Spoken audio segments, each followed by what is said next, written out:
For another thing, who knows? Maybe a miracle could happen, and there are still primary voters who have to cast votes. I want them to cast their votes responsibly. I'll conclude in a moment, but I do want to say some conservatives seem to imagine that there are concessions we could extract from McCain. And okay, now we can believe you. Yes, this time you're not lying to us. You won't beat us again.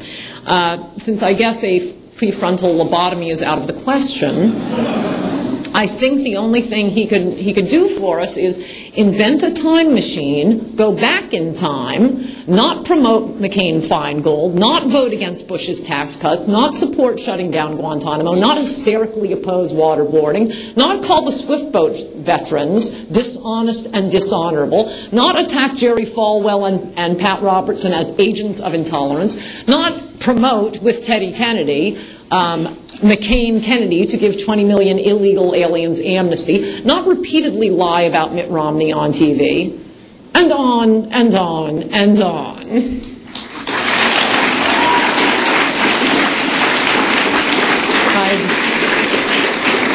I'd say he could hold a gun to our heads, but he's against gun rights, so I guess really nothing.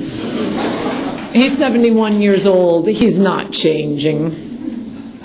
I suppose the one thing seriously for a moment he could do, but he would never do because he is contumacious and stupid, is take Mitt Romney as his vice president. Then I'd vote for him.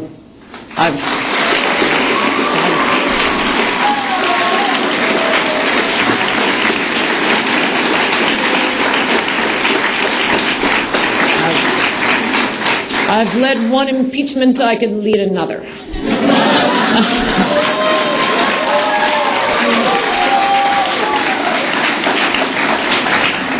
McCain's nomination marks the return of the Rockefeller Republicans. It's like Goldwater never happened. And I'm really sorry for you young right-wingers in your first presidential election. Right now we have a choice among 3 Democrats. I hate to end on such a bleak note, so I've been working on this. I've been thinking and thinking. There is one silver lining, and that is if Hillary is elected, we'll at least finally get the silverware back.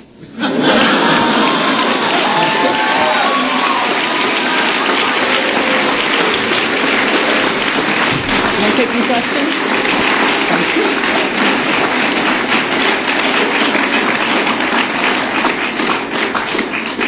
Am I taking questions? I think so. Yeah. We're taking questions. I think that's this mic. Buy that mic.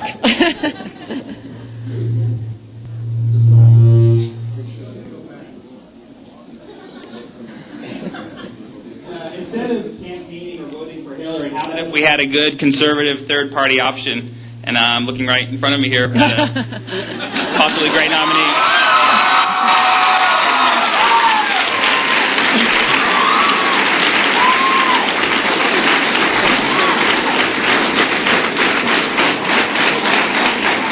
Yes, two things about that. I much prefer the third-party option, and once the MSM gangs up on John McCain, I don't think it's going to be close, and we won't have to worry about a McCain presidency. I think we all ought to, settle on someone who should be our third-party candidate. I'd like it to be Mitt Romney. I think the one we could...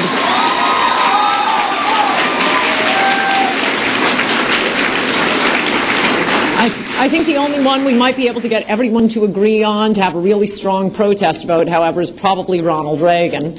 And one other point you raise, part of the reason we have such a pathetic list of candidates this year is because of McCain-Feingold. You can only raise money in these teeny tiny little increments. And if you look at it backwards, how did we ever get the miracle of a Ronald Reagan? We got that because, well, Ronald Reagan was an amazing person, but he had 4 or 5 millionaires, when a million meant something, come together and say, we're going to make you governor, and then we're going to make you president. So we became governor of California without having to go to 18 rubber chicken dinners every day. Now, I was sitting around a table once with people like Rush Limbaugh and Mark Levin, and we were talking about our candidates, and I said to each one of them, well, why aren't you guys running? Well, nobody would want to run for office. You either have to have a sort of odd personality, which I think describes about 9 of 10 of the candidates running this year, or have a lot of not only a personal fortune, but be like Romney, and I think like Ronald Reagan, to actually be doing it for the good of the country. But you know, it's a lot harder for people like that to do it because of McCain-Feingold, ironically enough. Hi, Ann. I'm AJ Bruno. I go to American University, or as Mark Levin fondly puts it, un-American University. You know, I want to ask you, first off, how do you think we sunk to this, really low point of nominating a rhino? And secondly, this is a party dominated by conservatives. I think it's a travesty that we let this guy become our nominee. Do you think we can still stand up, do something, say, not this time, let's get Mitt Romney and perhaps you to run with him, and let's vote for some real conservatives? Thanks. I think what happened was we were blindsided. The mainstream media, the MSM, has been relentlessly attacking Mitt Romney. I've talked to a few McCain voters. I know, they're friends of mine. So embarrassed to admit that. And I was having dinner with one last Friday night, and he said he's voting for McCain. I said, why? He said, because he's a POW. And I said, but he voted against Bush's tax cuts. He wants to shut down Guantanamo. He didn't know either of those two things. I didn't even go through the list of other atrocities. And the list goes on. And I said, well, why not Romney? Well, he's a flip-flopper. I said, name one thing he's flip-flopped on other than abortion. He couldn't do it. But if you watch, the media night after night, who is the media going to attack? Our strongest candidate. Which one are they constantly sucking up to? Our weakest candidate. And I think we were sort of blindsided by it. By the time of the Florida primary, we had, less than a week until Super Tuesday, and conservatives, the grassroots do have a lot of power. We stopped Harriet Miers, we got Clinton impeached, we stopped amnesty, but we didn't do it in 5 days. And I think if we had a month here, we could have educated primary voters. I mean, and as I said a few columns back, if we could just get Republican voters to do half as much research before choosing the next leader of the free world as they do, reading Consumer Reports before they buy a car, I think we'd be fine. But people just know something vague and vote.